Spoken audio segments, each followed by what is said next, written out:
No Caleb Wilson, no Henri Veesaar.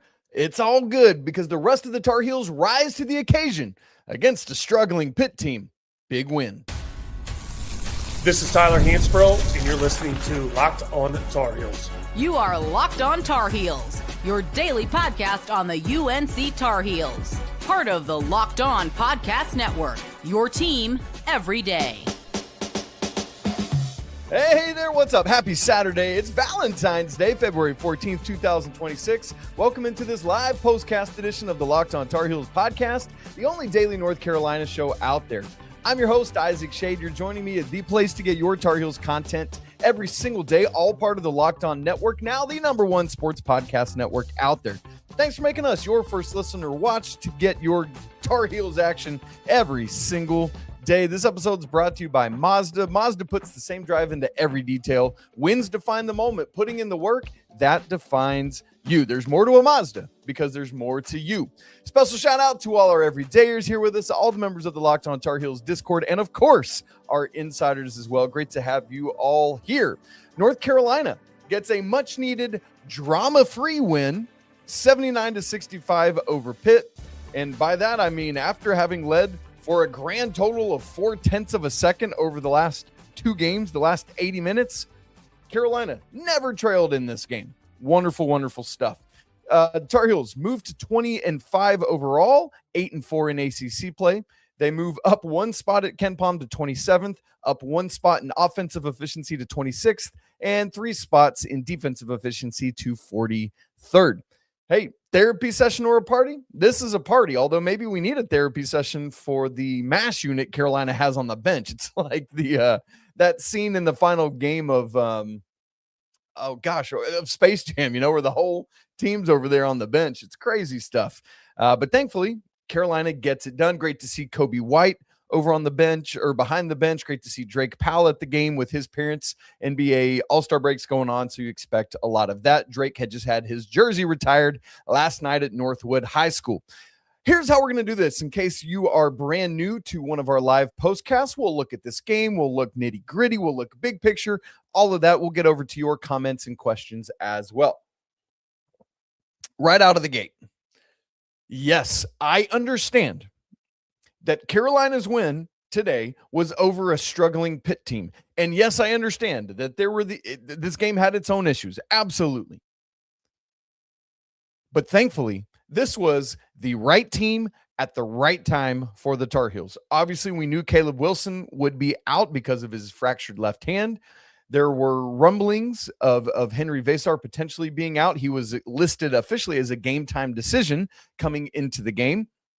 But also, we knew already that Ivan Matlekovich and James Brown were going to be out. They've been out for a while. And so Carolina was going to be completely depleted in their front court outside of Jaron Stevenson, Zayden High, and John Holbrook. And, as expected, Holbrook doesn't play here. Carolina uses a lot more small ball, as you would expect, given the scenario. And what Carolina does, and for Veesaar, by the way, he's been sick since they got home from Miami, but also dealing with officially a lower extremity injury. From everything I've heard, it's some sort of Achilles issue, man. You don't want to mess with that. That thing pops. That is a long, painful recovery. And so Carolina playing this smart. How will they play it going forward? We'll talk about that either later in the show and or Monday and Tuesday as we get ready for NC State on Tuesday. So look, Pitt is really bad. Very, very bad. They are now 2-11 in ACC play. But so what? Given the personnel Carolina had available, they could have come out flat. They could have not shown up.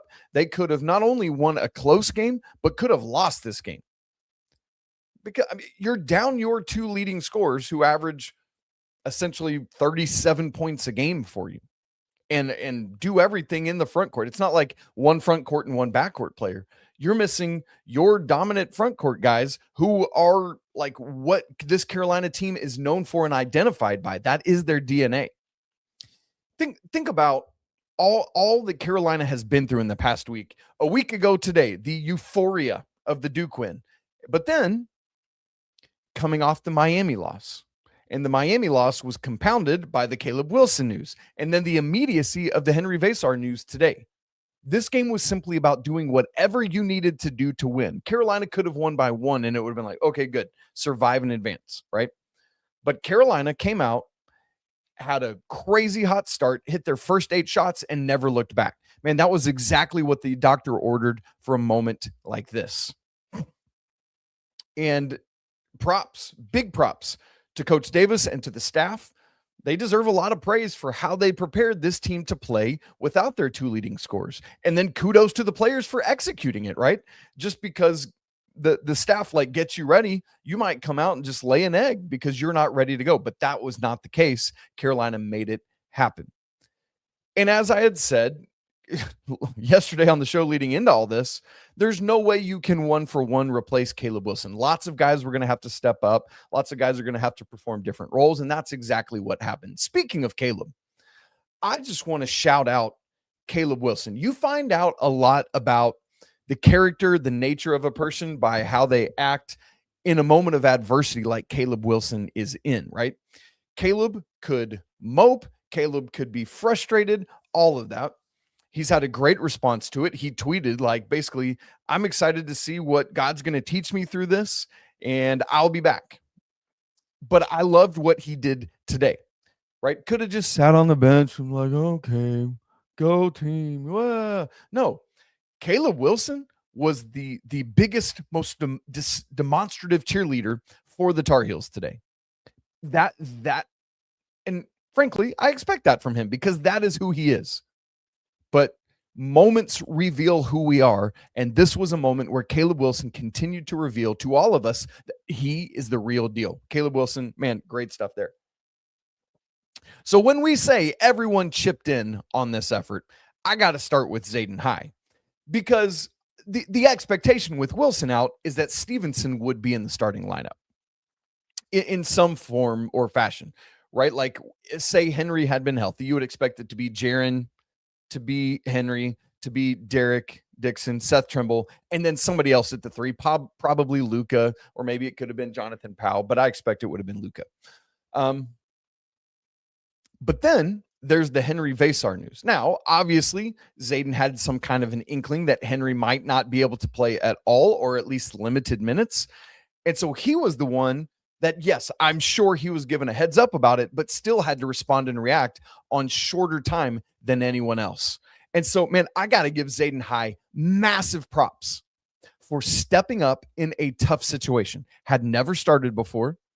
And this dude rises to the occasion. Career high in points, career high in rebounds, career high in minutes played. In fact, like his previous high in minutes played was 14. Today, Zayden High more than doubled that in like he had more minutes in the first half than he had ever played in a full Carolina game in his career. But in totality, played 32 minutes in this game, so more than doubling how many minutes he usually plays. Has a career high 15 points. His previous high was 12. Has a career high 7 rebounds. Previous high was 6. And so, man, Zayden stepping up to the plate and doing what he had to do for this team. And a lot of it was one of the biggest issues from Zayden typically is turnovers and fouls.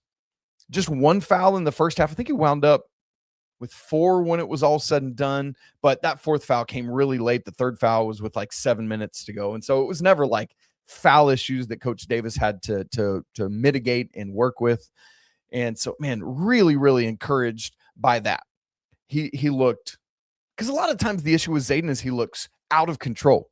He's going too fast and just needs to slow down and play. And I thought that's what he did really well in this game. And we saw that in multiple ways. Some of it was taking his time in the lane when there was an entry pass. Some of it was taking his time, keeping his head up, looking for kickouts if a double came. Found like one time, there was a play in particular, he found Bogovats for a wide open 3 and canned it. Just put it right down. There was a stretch where Zayden had back-to-back-to-back buckets for Carolina, one of which was what I thought was the highlight of the day for him. Derek Dixon got his hand. He tipped an attempted entry pass for Pitt. The tip went to Zayden High, who just pushed it ahead for Dixon, led him, and then Zayden took off running, man. Because that's the thing with bigs. It's not just about making the play, it's then you run. And he was rewarded with Dixon finding him crashing down the lane for a dunk. Great play from both those guys, from High and from Dixon. But for me, that was the highlight of the day for Zayden High. So really, really important to see him rise to the occasion. Now, his new makeshift front court mate, Jaren Stevenson, also rose to the occasion, as did multiple other Tar Heels. I want to talk about that and look at that, and we'll do it coming up here in just a second. Right after I tell you about Indeed. Look, hiring isn't just about finding somebody who can be willing to take your job. It's about finding the right person with the right background who can actually help your business move forward. And if you want candidates who match what you're looking for, Indeed sponsored jobs, that's the move. Because instead of just like hoping the right person stumbles across your post, Indeed helps you match with quality candidates by boosting your job listing to the people who fit your specific criteria, like skills, certifications, location, and more. If I was hiring, I wouldn't want just someone who can help. I'd want the person with real experience, the right experience, who can jump right in and make a difference. And that's what I like about Indeed. You can get really specific and target exactly what it is that you need. And with sponsored jobs, your post gets seen by candidates who are actually a fit. Here's a stat that says it all. In the minute I've been talking to you here, companies just like yours have made 27 hires on Indeed, according to their data. So if you're hiring, spend less time searching and more time interviewing candidates who check all your boxes with Indeed sponsored jobs. Listeners to Locked On Tar Heels can get a $75 sponsored job credit to help get your job the premium status it deserves at Indeed.com/podcast. Again, that's Indeed.com/podcast. Terms and conditions apply. Hiring? Do it the right way with Indeed. All right, here we go. Pulling the box score up for those of you watching in real time. If you're listening later to this, we're so glad you are here as well. Jaren Stevenson. He stepped up in a big way as well. It couldn't just be about one person. As I said earlier, there was going to be no one-for-one replacement for Caleb Wilson. Multiple Tar Heels had to do it. I already mentioned Zayden High, who, by the way, I forgot to say, it was very efficient as well, 7 of 11 from the field. But the next I want to talk about is Jaren Stevenson. Jaren Stevenson has really found some moments to step up this year in unexpected ways, and today was one of those. Again, just looked confident, comfortable, under control, had one of the more like aggressive plays I've seen from him all year, had a nice dunk in the lane off a Derek Dixon feed. Jaren knocked down multiple threes in this game, so it's not a career high in scoring, but a Carolina high in scoring for him, 19 points. His previous high for Carolina was 17 against Virginia. But this was one of his highest scoring games of his career. He's been over 20 just once. He had 22 last year for Alabama, actually almost like a year ago to the day. It was February 11th. And so really, really good from Jaren. Also incredibly efficient, 6 of 7 from the field, 3 of 4 from 3, a perfect 4 of 4 at the free throw line, 3 boards, 2 assists, 0 turnovers, which, by the way, was the same for Zayden High, 2 assists, no turnovers, and 1 block in 36 minutes.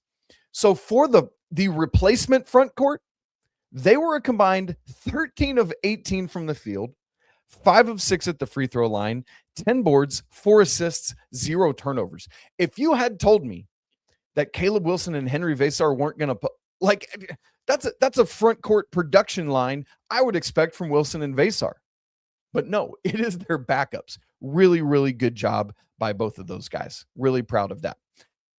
I talked about how this was a no drama win for Carolina, having just led for 0.4 of a second in the last 80 minutes.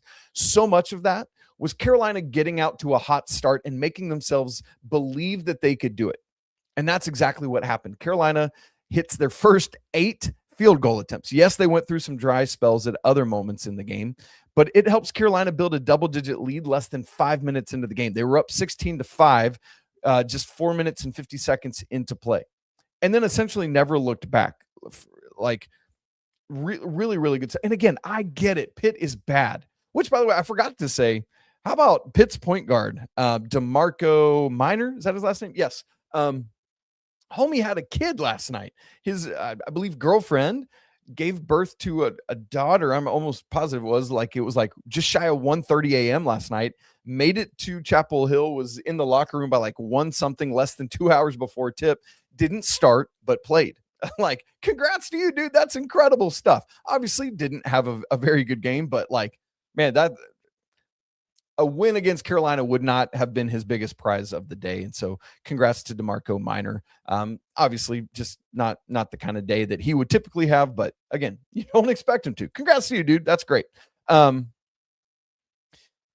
Trimble stepped up in big ways as well. 19 points, had a really kind of inefficient shooting day, missed a bunch of bunnies at the rim inexplicably, but a nice comeback for Seth after a tough day against Miami. Had some other stuff he did nice against Miami, just didn't score the ball well. Had 19 today. So much of it was at the free throw line where he was 9 of 11, 3 boards. Didn't have any assists, but 2 steals as well in 35 minutes. And you combine that, right? Like the backcourt starting duo of Seth and Derek Dixon they were 1 of 14 from the field, I think it was the other day. And Derek didn't do much scoring the ball. In fact, his only points were that banked in 3 that he ran back down the court, shaking his head after in embarrassment. But what he didn't do scoring, he made up for in rebounding and in assists. 7 rebounds for Derek Dixon, 7 assists, and just 1 turnover, really helping lead the charge in that regard for Carolina. And so much better day from the backcourt for the Tar Heels, and that's what they need in that regard. Luka Bogovac also had some important moments. Carolina early was really playing through Bogovac in a lot of ways, at the point where they were 10 of 12 from the field at one point. At that moment, I think that was at the under 12 time out of the first half. Bogovac was responsible for 7 of those 10 field goals. He was 4 of 4 from the field, had 10 points, 3 assists, and just 1 turnover. And so that was a big reason for the hot start that Carolina was able to get out to. So really good stuff there from Luka. Well, you saw how Carolina is going to have to play with Wilson missing for however long it'll be, and Veesaar for, we don't know. Hopefully he's healthy from an illness standpoint by Tuesday. But I mean, you know how it is when you lose a bunch of fluids.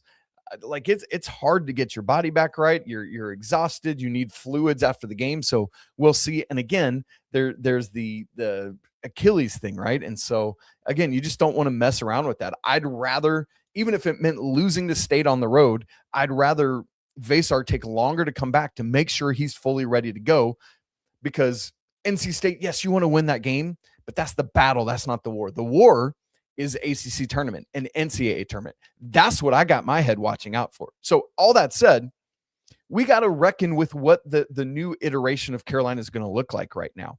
I frankly thought Carolina might go small to start instead of high in the starting lineup. So my projection before the game was that it would be Derek Dixon, Seth Trimble, Luka Bogovac, Jonathan Powell, and Jaren Stevenson. Now, that was the second lineup Carolina went with. High was the first sub out. Powell was the first sub in. So we saw that. And then we had a couple others of those where High was the only big with a bunch of guards and wings as well. And I think that's how Carolina is going to have to attack, right? Spread the floor.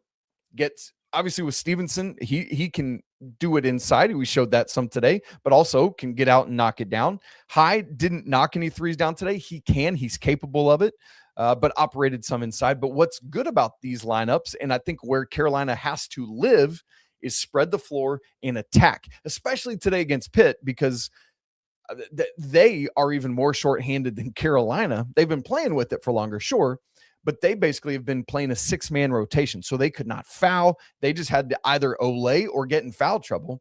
And so I wanted to see Carolina spread and attack. That's what they got to do. That's the way forward right now, as long as Wilson and Veesaar are out.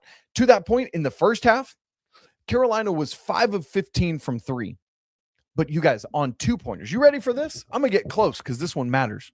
11 of 15 on 2s in the first half. That's where Carolina has to live. For the game, they wind up shooting from the field 46.7%, so it was down some in the second half, but 9 of 25 from 3, 36%, which is above their season average. That's great. But still, for this game, that's too many threes. Carolina probably should have been 15 to 18 threes and attack, attack. I know Seth didn't end up finishing multiple times, but Carolina's 2-point shooting, which what would it be? 19 of 38. So they were right at 50% on twos in this game. And so that's really good. But that's going to have to be the plan of attack Tuesday night, with or without Veesaar, quite frankly. Spread the floor and see if you can get to the rim. A couple stat things I want to talk about, and then I'll say a little bit about State, and then we'll get to your comments. One of the things that Carolina has really stepped up in is the free throw line of late. You know, because I've talked about it a lot, Carolina struggled at the free throw line. 13 straight games, Carolina was at or under 70% from the free throw line on the season. That's not good.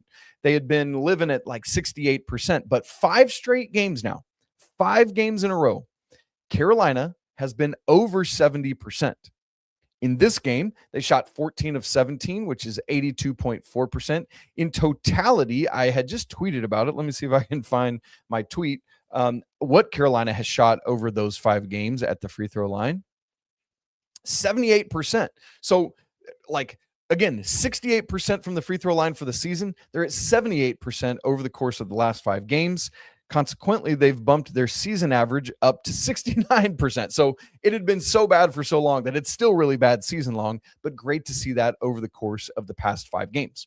Another thing that Carolina did really well in this game, and is going to be part of it if they're going to play so many guards and wings, is the assist to turnover ratio. Carolina had 18 assists in this game on 28 made field goals. Again, staying right around 60% for assist ratio this season. That was 64.3 today, but just 4 turnovers.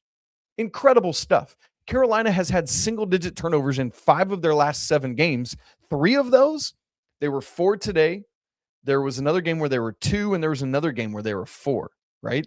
And so really, really crazy stuff there. I'm trying to remember which games those were where they had the 4 and the 2. Where are you at? Turnovers. There we go. 2 was against Georgia Tech. 4 was against Virginia. So nice in those road games. 7 against Duke, and the other single digit was 8 against Notre Dame. And so Carolina continuing to take care of the basketball really, really well, and also important to do it not with live ball. And remember, 8 turnovers in the first half against Miami. That was essentially what doomed them for that game. They still could have won it. Just 3 turnovers in the second half. But much better over the last 3 halves of basketball after those 8 in the first half against Miami. The other thing that was helpful today is you don't want a bunch of live ball turnovers. At least one of them was an offensive foul, and I can't remember what the others were. Let's see if Pitt got any points off Poto, as 4 points off of Carolina's 4 turnovers. Meanwhile, Carolina had 12 points off of Duke's 12 turnovers. So that's what you like to see there. Really, really good. Carolina didn't get many offensive rebounds, but also didn't allow many, which is good. They've been struggling in that regard of late, allowed just 6 offensive rebounds. But here's the bugaboo. Carolina loses the overall rebounding battle again. You get it today. It makes sense because you don't have Veesaar or Wilson.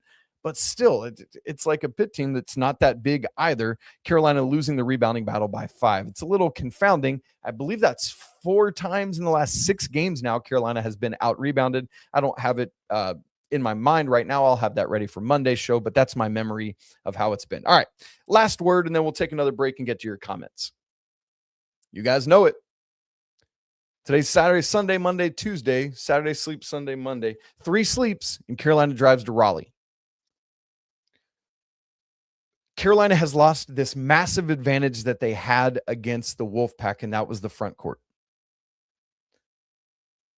We'll see if Veesaar is able to give it a go, but again, you'd rather him not risk anything. Play the long game here. NC State's front court is overwhelmingly undersized. We know Van Allen Lubin, 6'8", he's their starting 5. Darion Williams, who came over from Texas Tech, he's their starting power forward. He's like 6'6", 6'7". With Wilson and Veesaar, Carolina could have hugely taken advantage of that. Now, here's the kind of funny thing. Even with the starting front court of High and Stevenson, you still have the height advantage against those guys.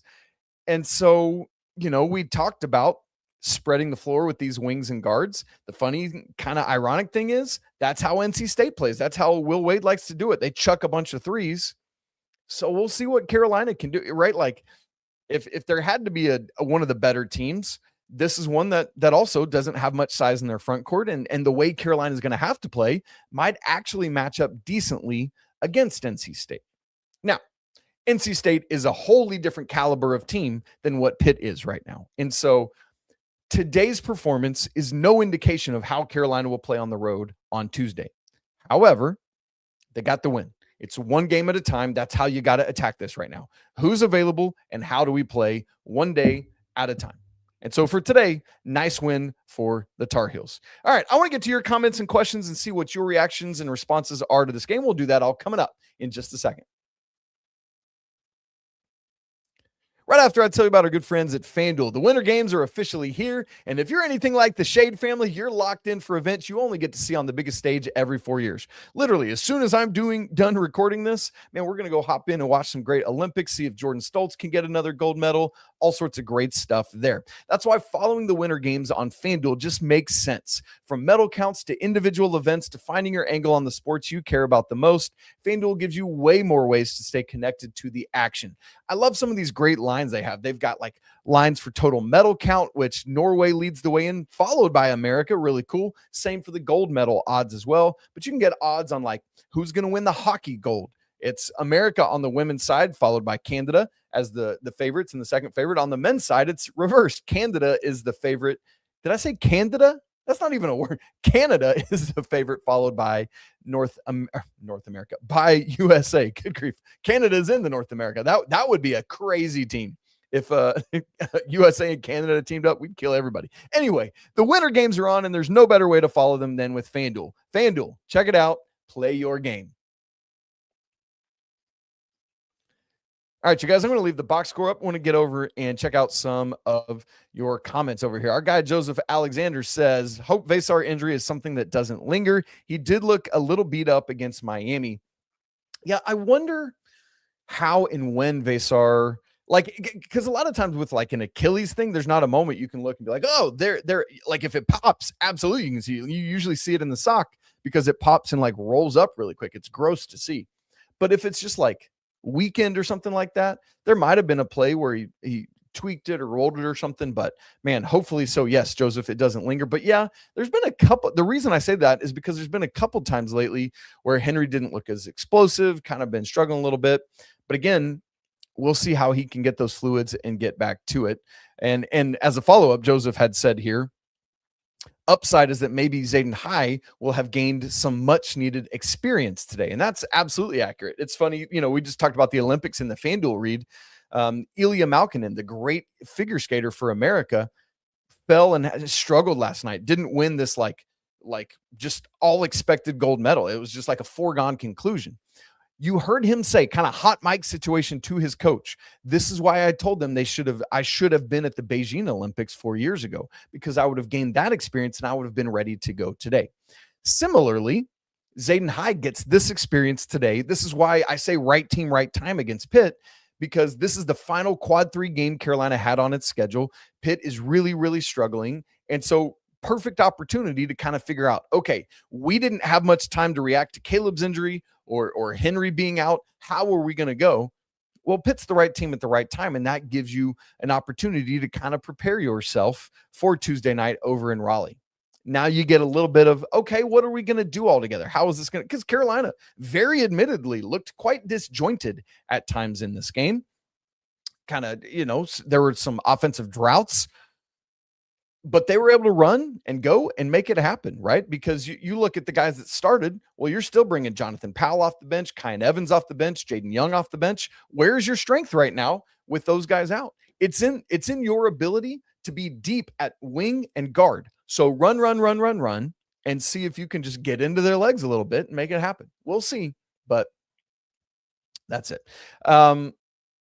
I said it earlier, but let's highlight it again. Our guy, Derek Tyson, says, love seeing Caleb celebrating on the sideline. Shows how good of a teammate he is, man. Like, you could tell, like, that it was not that kind of, like, begrudging, like, all right, way to go. Like, true, honest to goodness jubilance on Caleb Wilson's face at how excited he was for his teammates to be performing in a moment like that. Like, that is the type of leadership that he has to display because you think about it, as a leader, If he gets healthy and comes back for Duke or the ACC tournament or the NCAA tournament, if he's not been cheering on his dudes, it's going to be kind of weird and awkward and begrudging a little bit. But when he's still all in, that's how you keep your cohesion and your chemistry. So I'm right with you there. Derek Tyson, let's follow another one up from him. Says, Seth seemed to be back to his old self against Miami. He didn't really attack the basket much, but seemed to make it a priority today. Absolutely. While, as I said earlier, Seth wasn't all that efficient in this game, missed a couple bunnies at the rim, etc. I love that he was attacking. That he had a crazy finish. Who was it? Was it Hyde that threw it up for him? I don't remember. Early in the game, he was off balance and still got it up on the rim and finished. Just attacked relentlessly. And that's what you had to do in a game like this. And oh, by the way, that's what he's going to have to do on Tuesday night in Raleigh. And so I thought that was a big part of the issue against Miami. I thought Carolina should have attacked, but they settled so often and didn't get to the free throw line or anything like that. So really, really good to see. Melinda Dolphin coming in with something that Hubert Davis must have said in his post-game press conference. And I'm really encouraged that he was encouraged by it. Melinda says, Hubert says everyone played the whole game with energy and effort and stepped up. And this is what it had to be. Again, as we've said, there is not a one-for-one replacement for Caleb Wilson. And so this is on everybody. And when you don't have the talent that you usually have, you got to find ways to make up for it with effort. Now, that said, I would love to see talent and effort find one another, even when Carolina is at full strength. But Carolina found a way to do it with hustle, with grit, with determination. And I'm glad to know that Coach Davis felt like the guys turned in that kind of a performance. Because again, what did we talk about from the Miami game? Coach Rob said this on Friday's show, by the way, yesterday. I'll just go back to what he said, that he felt like Carolina's tanks were so depleted from the Duke game, both physically and emotionally, that they weren't able to give enough of themselves in that Miami game.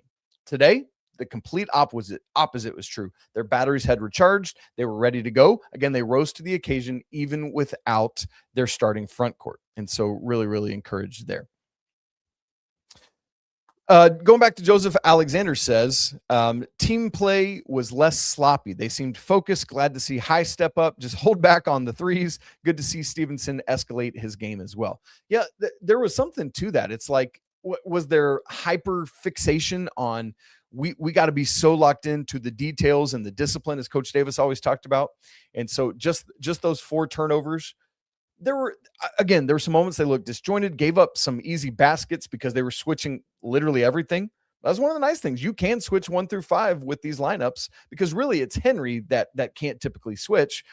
Stevenson and High are athletic enough where they can do that. And so that's encouraged. Paler Boy says, Tuesday will be a dogfight. Hopefully Henry is healthy. Obviously, we've talked about Henry a good bit here. I just want to focus on that front end. Dogfight. Absolutely. Man, this was a game I have been anticipating basically since Will Wade got to campus, since Will Wade started talking junk and smack and the disrespect to Van Allen Lubin. Okay, well, we know where come on. We know how that actually played out. But now, with no Caleb, potentially no Henry, definitely not Henry at full go, if we get him at all, it's just like, I just want to I want to go and compete. I have no expectations for a win or a loss or anything. My hope now is you just go play hard, play your best, and see what happens. Right now, the goal in these final 6 games of the regular season is just to keep the ship floating, not take on too much water, aka losses. You've got multiple difficult games left. You still got to go to NC State. You got to host Louisville. You got to go to Duke.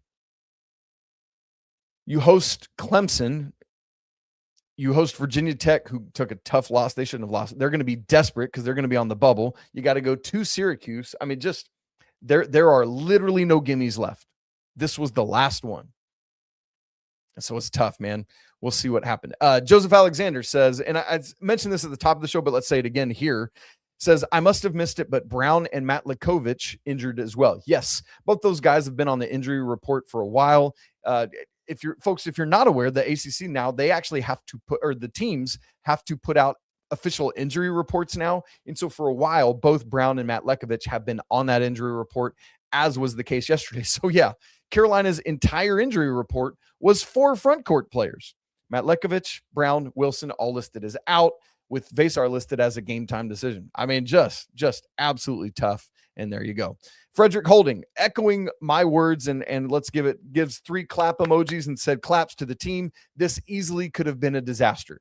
And yes, I do not want to assume at any level that this was going to be a walkover game given the circumstances. With Wilson and Veesaar, yes. But keep in mind, like, Duke played Pitt earlier in the week, and they didn't blow the doors off them. What was the score of that game? Let me look. That game, granted, it was up at Pitt, but they only beat them by 16. Now, Gungba missed that game, sure. But still, it's like Carolina went out and dominated this game, tip to final horn.